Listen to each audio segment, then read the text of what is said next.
Draw a central guideline and mark alternating points on the left and right. Bring the needle up at point 1 on the left. Insert at point 2 on the guideline. Then bring it out at point 3 on the right to form a V. Work the next stitch in reverse. Bring the needle up at point 4 on the right. Insert at point 5 on the guideline. Then bring it out at point 6 on the left. Repeat alternating sides to form a continuous feather pattern.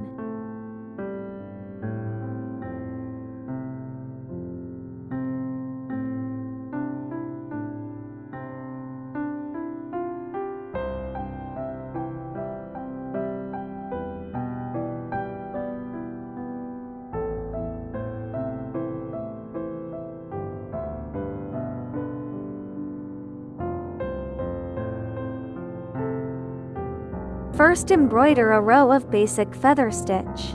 Use new decorative thread and bring the needle up at the starting point.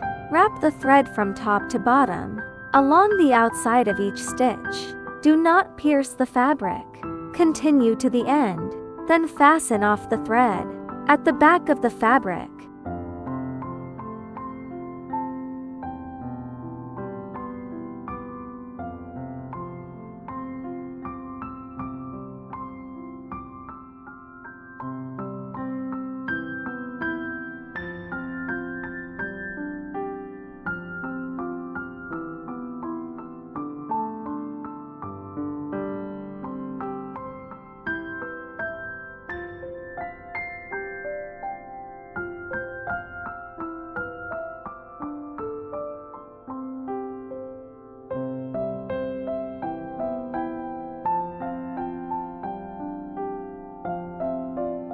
Work a first row of basic feather.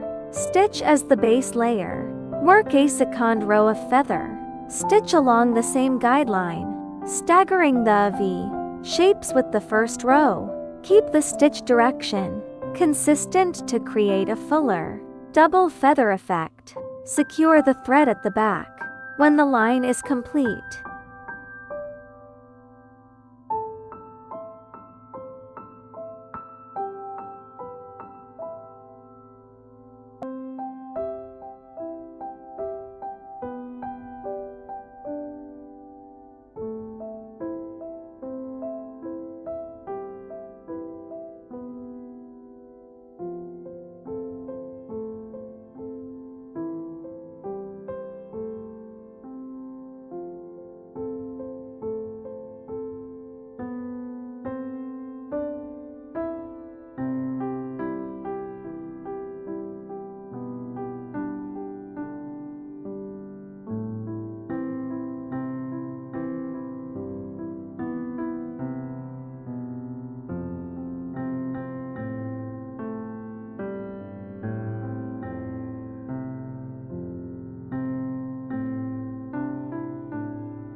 Draw two parallel guidelines as top and bottom boundaries.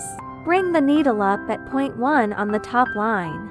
Insert diagonally at point 2 on the bottom line. Then bring it out at point 3 on the top line. Repeat, alternating between the top and bottom lines to form continuous crossed stitches. Keep the spacing even to create a neat closed feather border.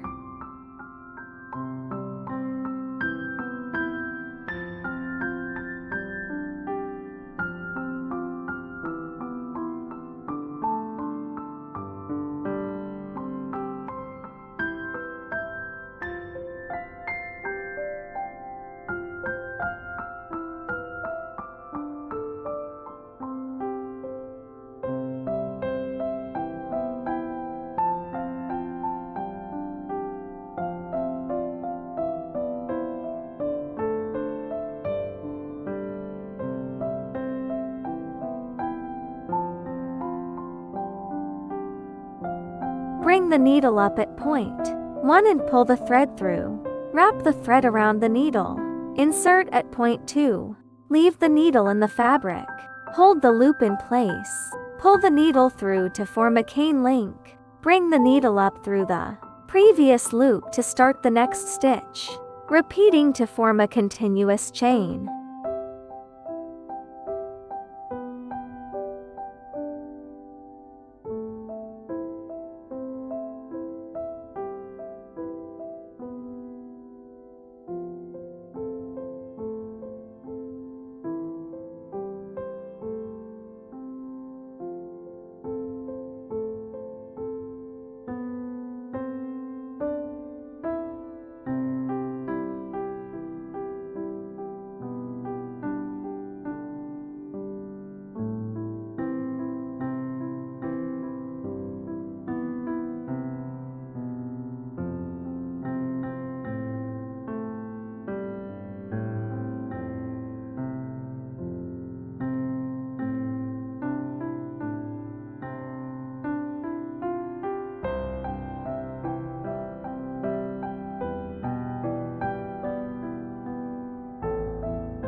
Work a base chain stitch in one color.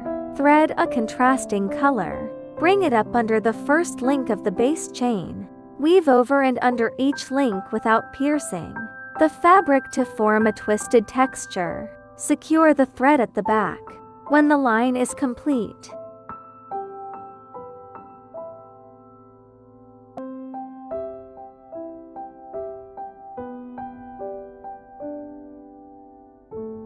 bring the needle up at point 1. Insert forward at point 2. Then bring it out at point 3. In front of point 2, pass the thread through the loop formed at point 2 to create a cane effect. Repeat passing each stitch through the previous loop to form a continuous chain.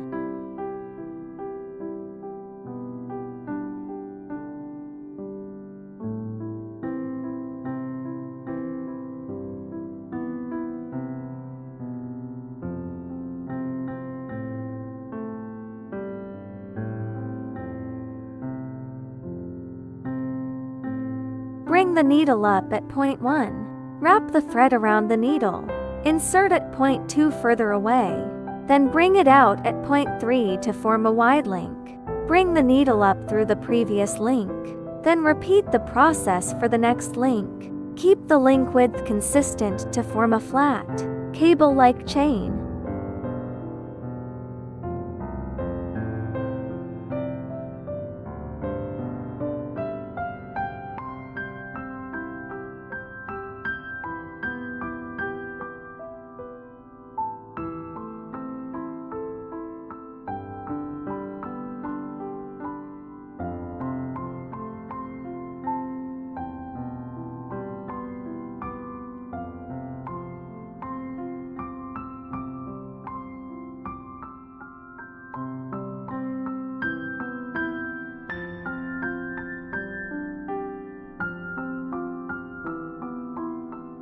Draw a straight guideline on the fabric. Bring the needle up at the start point. Wrap the thread around the needle. Insert forward. Then bring the needle out to the left of the thread to form the first link. Move forward. Pass the needle through the previous link. Insert forward again. Then bring the needle out to the right of the thread to form a reversed link. Alternate bringing the needle out to the left and right, so the links interlock to form a braided effect.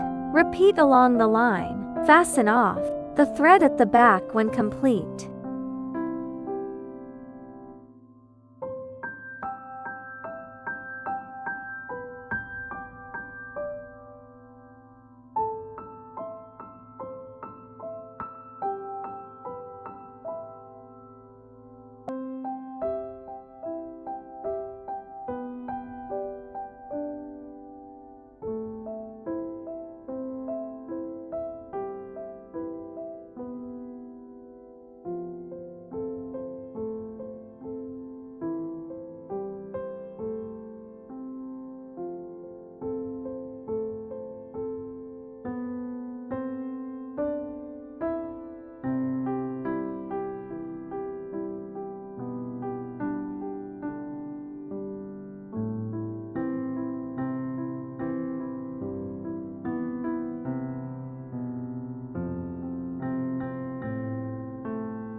Draw two parallel guidelines, top and bottom, and mark alternating points. Bring the needle up at point 1 on the top line. Insert diagonally at point 2 on the bottom line. Then bring it out at point 3 on the top line. Bring the needle up at point 3. Insert diagonally at point 4 on the bottom line. Then bring it out at point 5 on the top line. Repeat alternating sides to form a continuous herringbone pattern.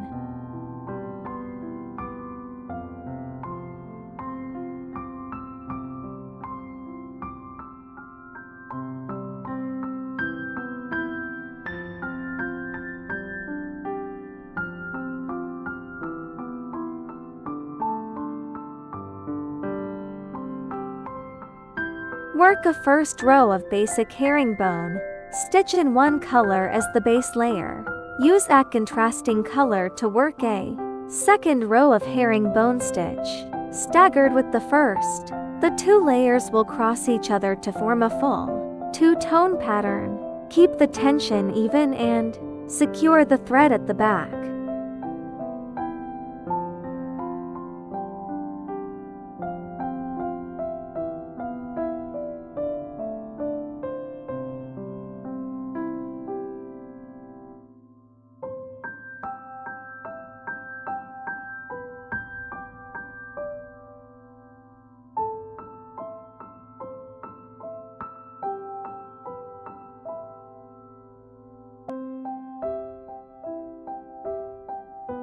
Draw a guideline on the fabric and mark points 1, 2, 3, 4. Points 1 and 4 are on opposite sides of the guideline, while points 2 and 3 are on the guideline itself. Bring the needle up at point 1. Insert diagonally at point 2, then bring it out through the middle of the stitch between point 1 and point 2. Next, insert diagonally at point 3.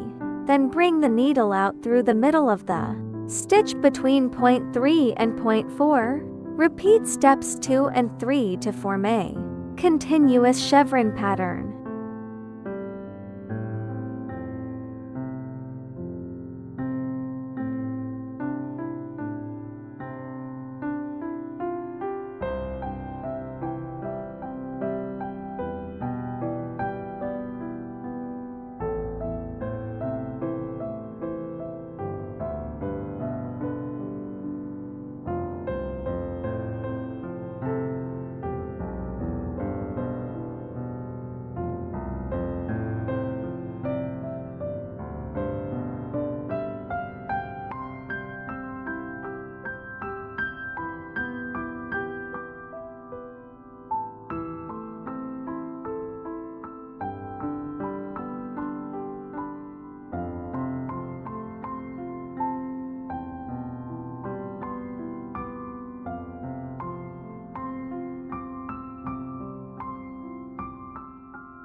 Draw a grid of horizontal and vertical guidelines on the fabric.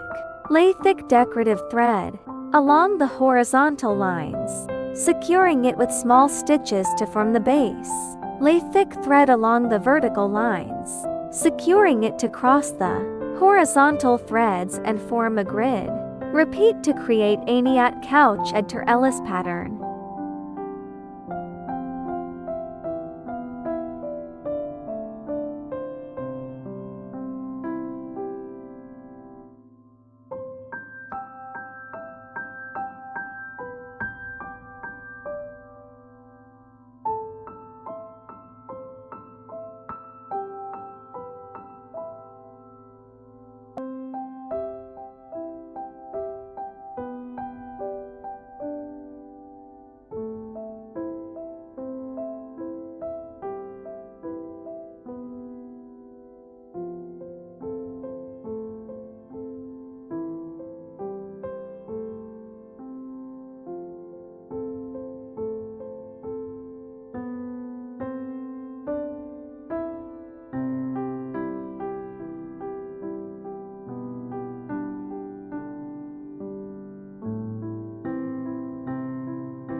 Work a row of thick horizontal stitches, the warp threads as the base.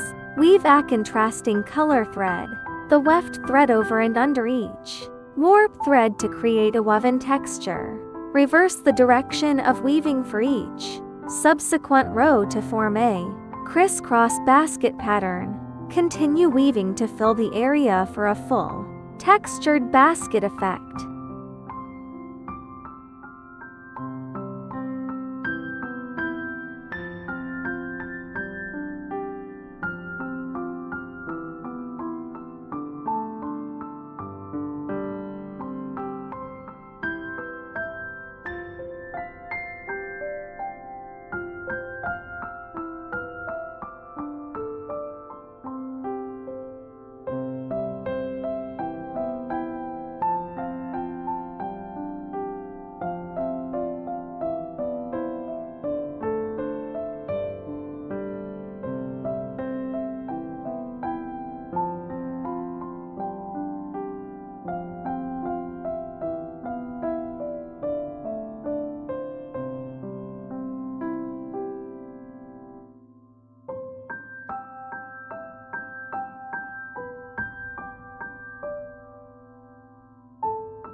Work a row of parallel vertical stitches as the base bundles. Work horizontal stitches across the vertical bundles at even intervals to tie them together. Repeat to create a grid of tied bundles, forming a neat burden pattern. Fill the entire area to create a textured, woven effect.